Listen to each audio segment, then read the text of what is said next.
Lesson 6, bloody communication. If you're not communicating with your partner or anyone in this world, you're going to be having problems always. Today's lesson is all about communication. And why is it so important? Because without it, it's impossible to have trust within a relationship. Without it, you're always going to be having conflict. Without communication, how can there be understanding? If you're not communicating, how do you expect to have intimacy within a relationship? And overall, if you don't have communication, how are you going to be satisfied in a relationship? There are many things that take part in communication. When you're communicating, you've got to show clarity towards the other person. So you get to understand what is happening. You need to communicate concisely, because the way you project out that message might be muddled. In communication, there needs to be feedback. And in communication, there needs to be empathy. You need to take into account the tone of your voice.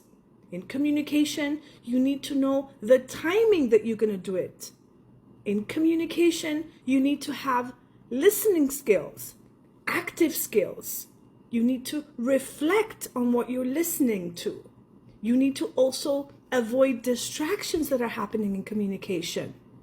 In communication, you need to be validating. In communication, you need to ask open-ended questions. In communication, you need to avoid interruptions. There's all these different things. In communication, we have language differences, right?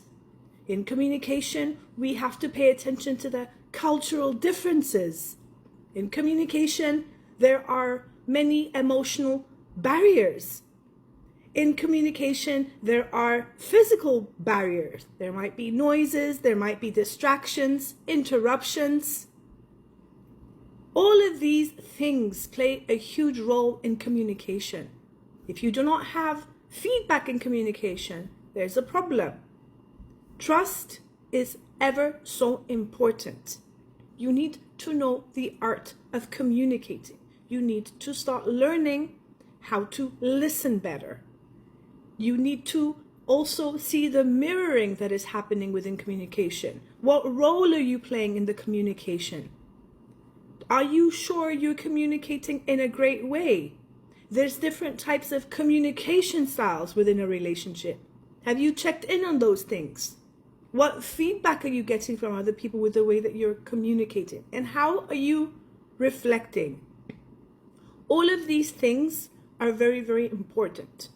As this is a short video right now that is under 10 minutes, I invite you to follow my channels on YouTube. You can find me at mgrqueen, where I'm going to discuss more in depth how to improve your communication and what it entails.